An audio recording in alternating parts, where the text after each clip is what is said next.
Muy buenas tardes, bienvenidos a este ciclo de videoconferencias del año 2018 que organiza la Comisión Nacional de Bioética. En esta ocasión vamos a abrir el ciclo con un tema que es de suma importancia para los integrantes de los comités hospitalarios de bioética. El tema que nos ocupa el día de hoy es herramientas de apoyo a la deliberación de los comités hospitalarios de bioética. Voy a dar brevemente un panorama general de cómo están los comités hospitalarios de bioética. Estos son tres instrumentos internacionales para los comités hospitalarios de bioética, o CHB. Tenemos por un lado la Declaración Universal sobre Bioética y Derechos Humanos, publicada en 2005 por la UNESCO.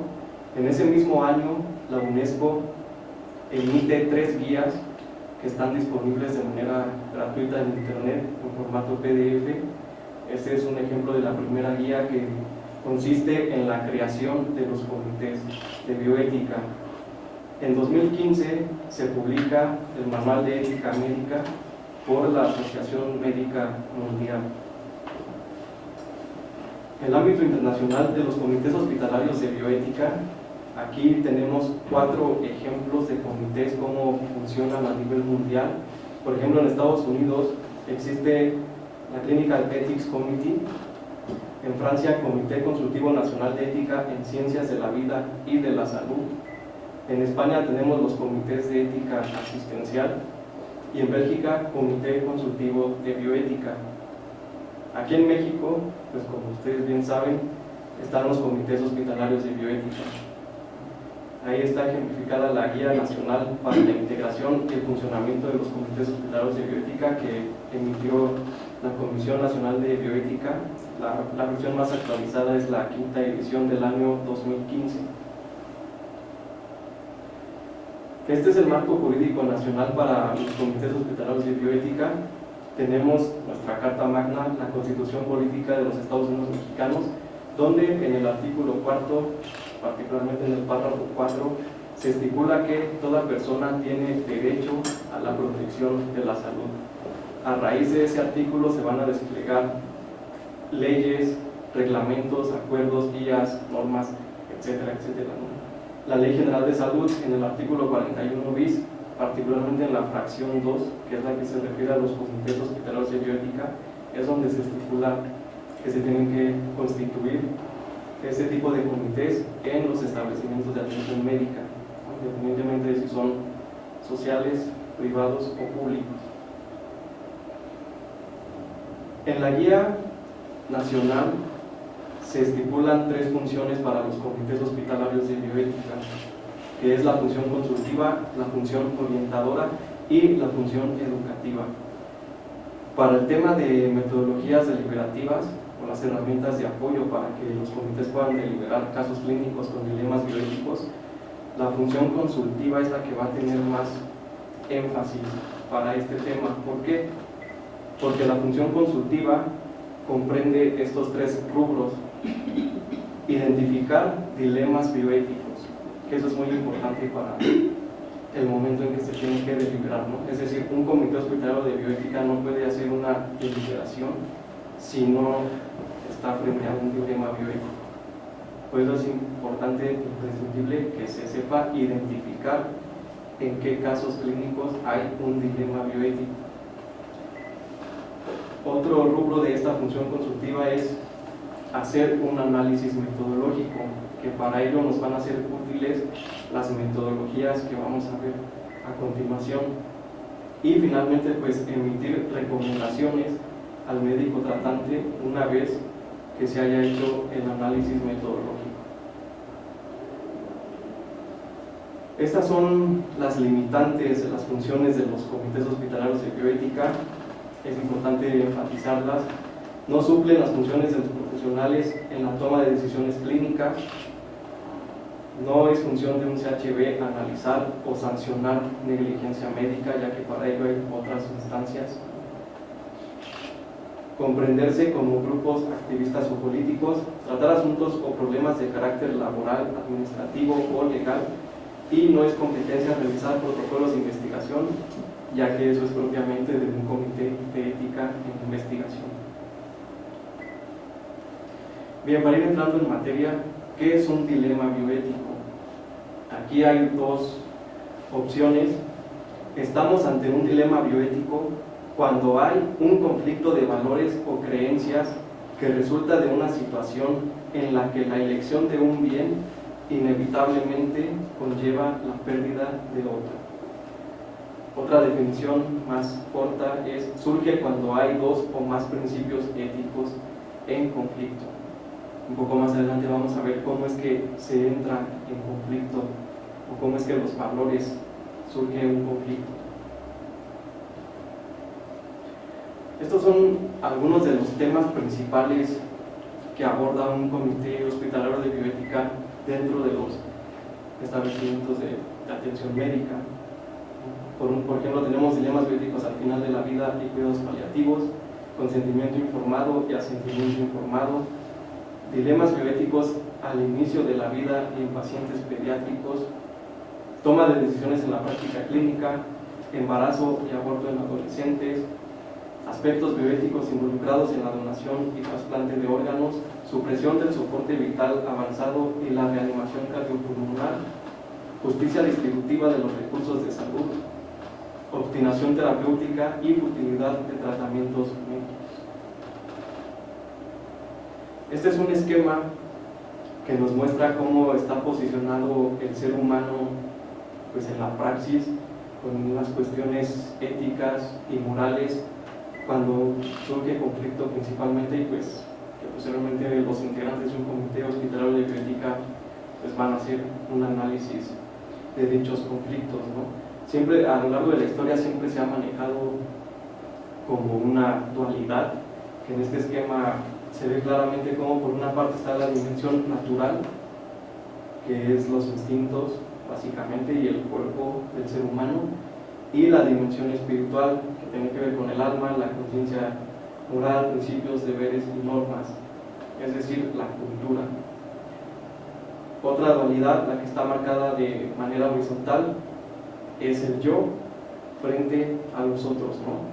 El yo pues es una dimensión interior, cada uno de nosotros desde nuestra autonomía, pues nuestras propias creencias, y por otra parte pues al estar en relación con los otros ya es una dimensión social, es cuando ya el ser humano pertenece a una comunidad o a una sociedad. Para deliberar casos clínicos es muy importante la toma de decisiones en bioética. Diego Gracia, que es un autor muy reconocido en España, que ha tenido mucha influencia dentro de los comités de ética asistencial, nos habla de un razonamiento prudente. ¿Qué es un razonamiento prudente? Es aquel que va a admitir siempre más de una solución.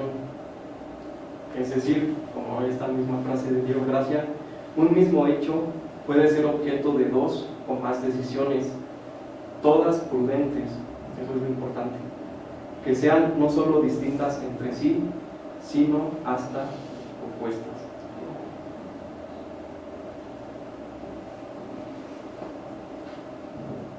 En bioética, bueno, pues un problema moral es aquel en donde hay valores en conflicto. Lo importante para disolver ese tipo de conflictos pues es llegar a una decisión prudente, como lo mencionaba Diego Gracia. Para ello pues existen metodologías deliberativas, que un método deliberativo pues no es votación sin diálogo, siempre tiene que haber un diálogo multidisciplinario donde a raíz de las diferentes profesiones pues se analice dicho caso y sea más enriquecedor el análisis. Se trata de desentrañar los principios y valores de la ética cívica de la sociedad y sobre todo los argumentos. Requiere de cooperación, y esto es muy importante subrayarlo, humildad intelectual, respeto a la pluralidad y disposición al cambio. Estas son algunas metodologías deliberativas, ustedes pueden encontrar más, pero estas son tres de las más representativas.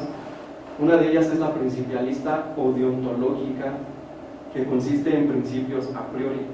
A priori es una locución latina que quiere decir que no se necesita de la experiencia, ¿no? Es decir, como ustedes vamos a ver más adelante, esos principios pues son los 4 principios éticos que siempre van a estar ahí de manera pues, inmutable y perenne. Otra metodología es la consecuencialista o teleológica, que a diferencia de la principialista, la consecuencialista se basa en juicios a posteriori. A posteriori es una locución latina que quiere decir que sí se requiere de la experiencia, ¿no? Es decir, con base en la experiencia vamos a analizar determinados casos. Y finalmente, pues mencionar la metodología que ha emitido la UNESCO. Esta metodología ustedes la pueden encontrar en la guía número 2, que, insisto, las pueden adquirir de manera gratuita en internet. Y bien, la primera metodología, la principialista, pues la ha desarrollado más Diego Gracia. Para él, consiste en un proceso de deliberación acerca de los fines individuales y colectivos de la vida humana. Para Diego Gracia, al deliberar se busca analizar los problemas ponderando principios, valores y circunstancias de cada caso determinado para encontrar los posibles cursos de acción y finalmente elegir el más viable o el más óptimo. Ese es un esquema representativo de cómo trabajar la metodología principialista, es decir, se analizan los principios y los valores, qué conflictos hay entre ellos y pues qué circunstancias hay en torno al caso. Ahorita va a quedar más esclarecido este asunto. Diego Gracia, sin duda alguna, tiene una aproximación principialista. Como ustedes bien saben, pues es muy conocido el texto que desarrollaron Cruikshank y Childress, ¿no?, de Principios de Ética Biomédica, que ha sido un texto pues muy influyente en la cultura norteamericana y pues es también un texto referente dentro de la cultura bioética, ¿no? Estos autores postulan 4 principios que consideran prima facie, es decir, siempre obligan por igual, a menos que entren en conflicto. Y al presentarse un conflicto no hay un principio que prevalezca sobre los demás, y para resolverlo se debe analizar cada principio tomando en cuenta el contexto hasta determinar uno como preponderante. Este esquema es muy interesante y es el que más nos va a aclarar este asunto de liberar casos clínicos con dilemas bioéticos. Estos 4 principios, repito, son los desarrollados por Cruikshank y Childress, que retoma Diego Gracia: autonomía, beneficencia, no maleficencia y justicia. Son ya muy conocidos. Sin embargo, ustedes pueden notar que autonomía y beneficencia, que están en color azul, se refiere a una ética de máximos, mientras que no maleficencia y justicia, que están en color verde, se refiere a una ética de mínimos. ¿Cuál es la diferencia?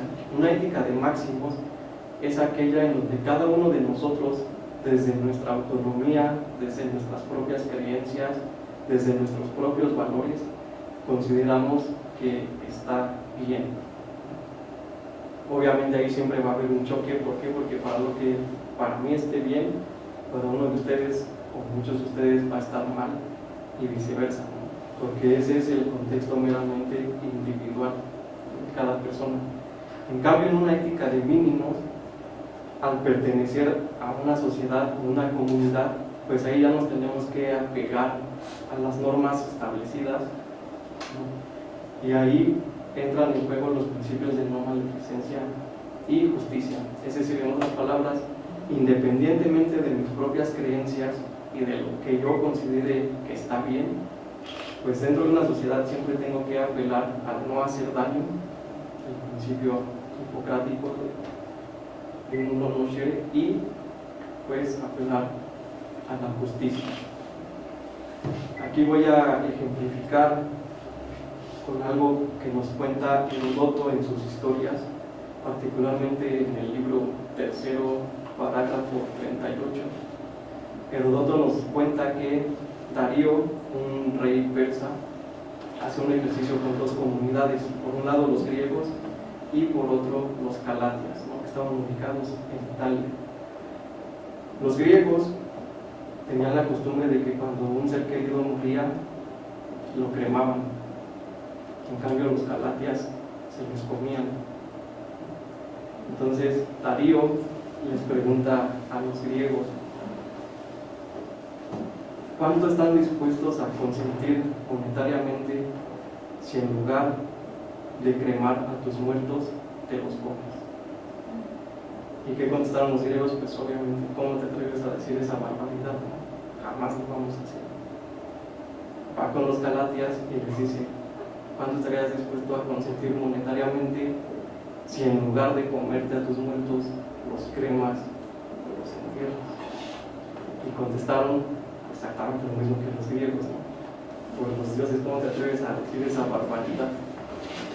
Entonces ahí vemos esa contraposición de creencias y de valores, ¿no? Retomando lo que decía hace un momento, lo que para unos va a estar bien, para otros va a estar mal y viceversa. Entonces es ahí, en la ética de Máximos, con los principios de autonomía y beneficencia, donde entra el conflicto de valor. ¿Cómo se va a disolver ese conflicto?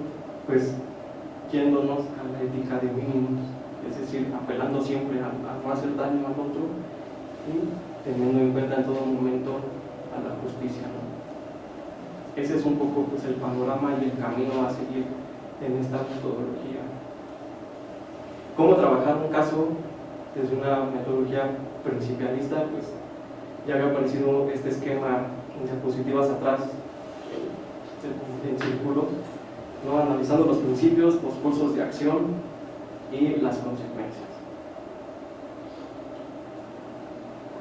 La segunda metodología, que es la casuística, desarrollada por Albert Johnson, Ziegler y Winsley, ellos hacen una sistematización de los hechos utilizando esta metodología para ayudar a los clínicos, el cual ellos denominan 4 topics, ¿no? Que ustedes lo pueden encontrar como los 4 tópicos, los 4 parámetros, los 4 criterios, eso ya dependiendo pues, de la traducción y del énfasis que le dé cada quien. Estos 4 temas principales nos van a servir para analizar casos clínicos que presenten un dilema bioético. Esta propuesta, los autores la clasifican dentro de una ética de casos, no de principios como era la anterior.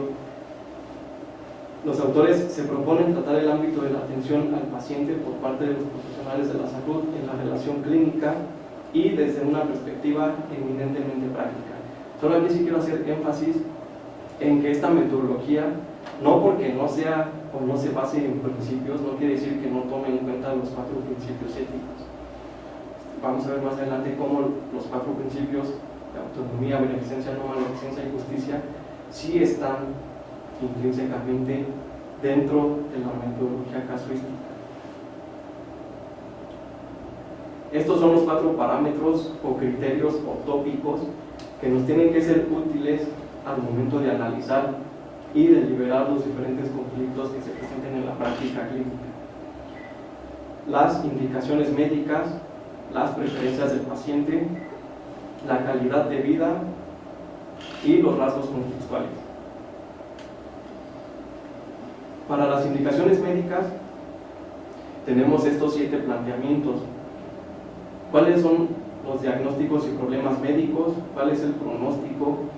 Si es un problema agudo, crónico, crítico, reversible o terminal.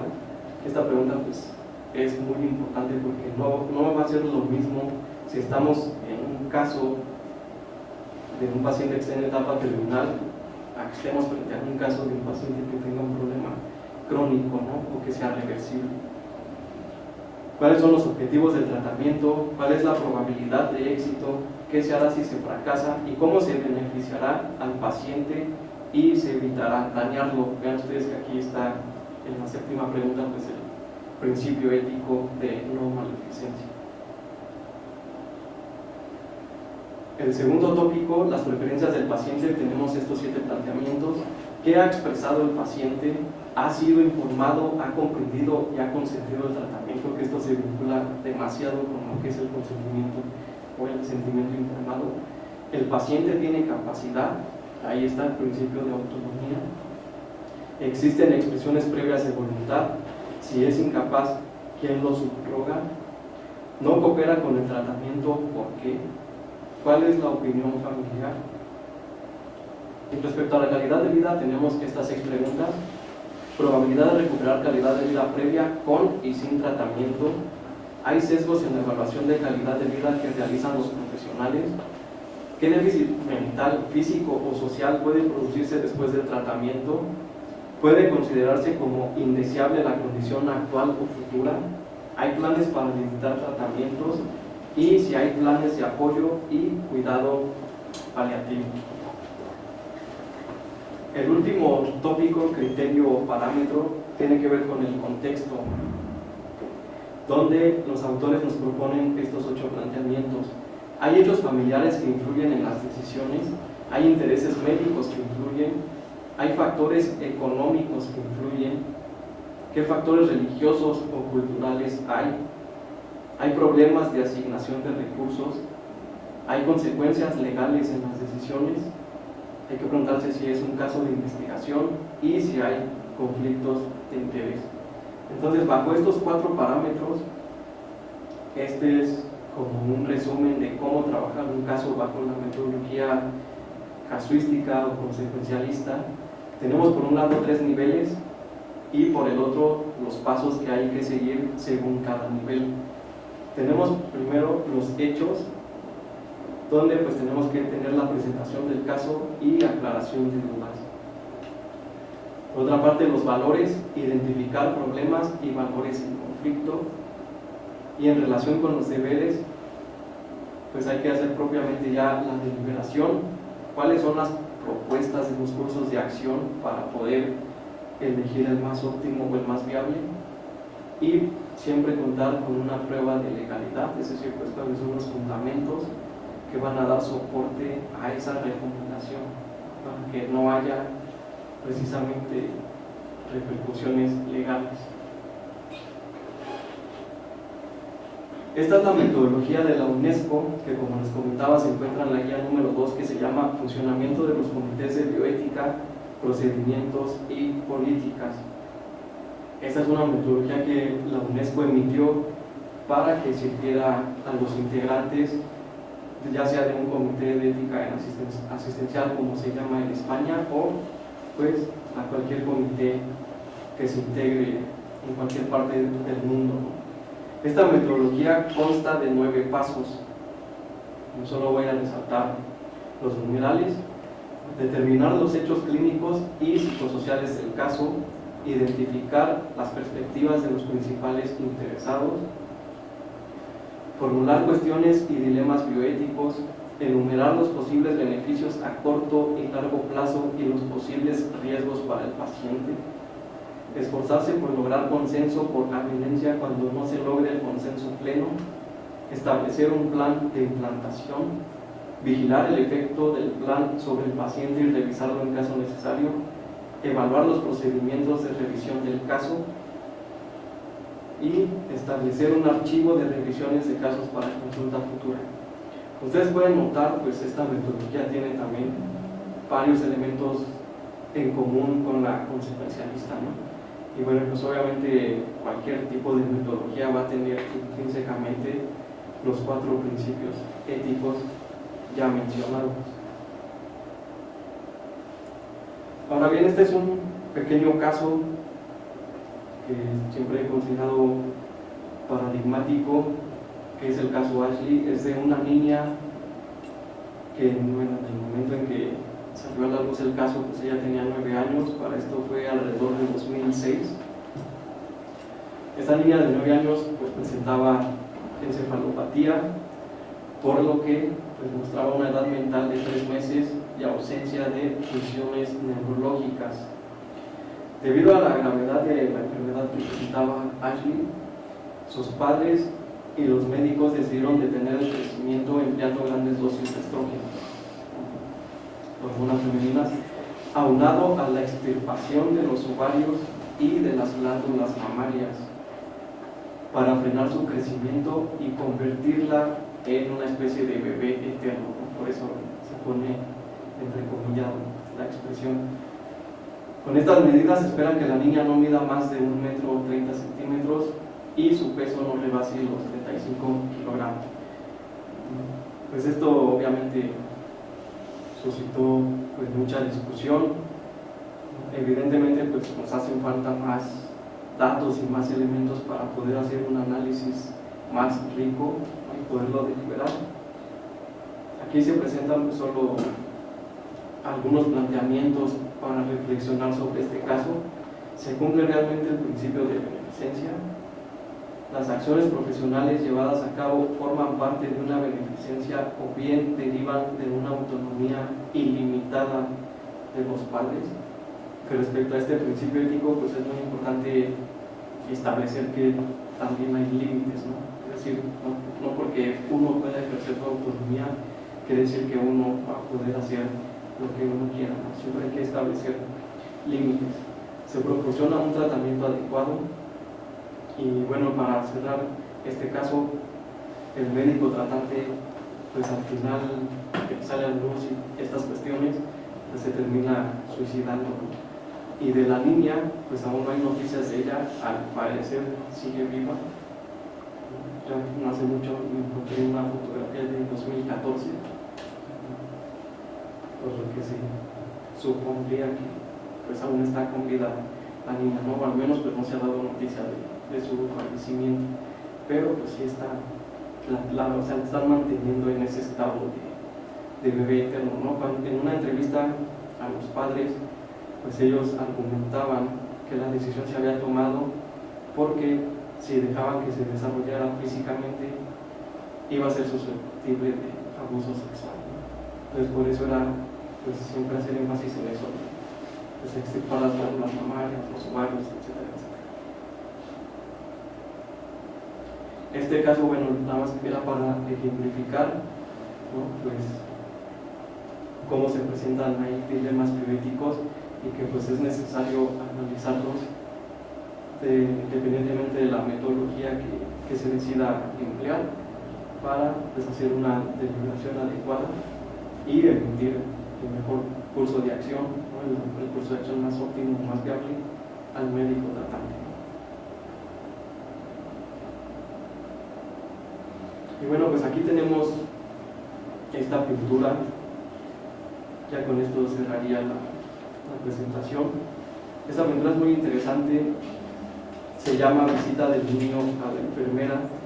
Es una pintura realizada por George Morland en el año 1788, ¿no? Es un pintor inglés. No puedo señalar, pero la pintura es muy interesante porque muestra diferentes rasgos contextuales, ¿no? Por ejemplo, tenemos a la enfermera, que es la que está cargando al bebé, que está en su propia casa con sus dos hijos, que se encuentra una niña al fondo y otro sentado de este lado. Va la madre aristócrata a recoger a su hijo, que atrás pues está también la niña. Esto era una práctica habitual en Inglaterra y en Francia en los siglos XVII, XVIII y todavía parte del siglo XIX, como los primeros 10-15 años, en que las madres aristócratas llevaban a sus hijos con una enfermera o con una nodriza a que los amamantara. El por qué es porque las mujeres en la aristocracia pues no, bueno, se tenía la creencia que al amamantar pues iban a perder su figura, y por otra parte estaba muy ligado el hecho de que al estar amamantando pues era un síntoma de, bueno, no síntoma, más bien, era como algo anticonceptivo. Entonces la idea principal era que una mujer aristócrata, y dado el alto índice de mortalidad de los infantes, pues tenían que estar literalmente produciendo niños, ¿no? Entonces para eso se recurría a este uso de prácticas.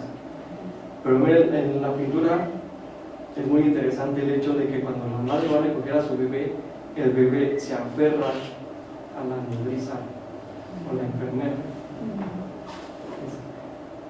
Pues, ¿por qué? Bueno, pues evidentemente por los lazos que ha forjado ella con el bebé. Y esto es un poco lo que quiero enfatizar.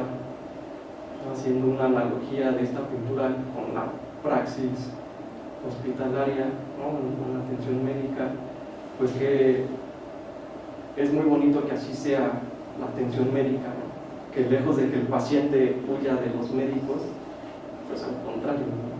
que tenga esa confianza de acercarse al médico, ¿no? Para que pues, le dé un buen trato.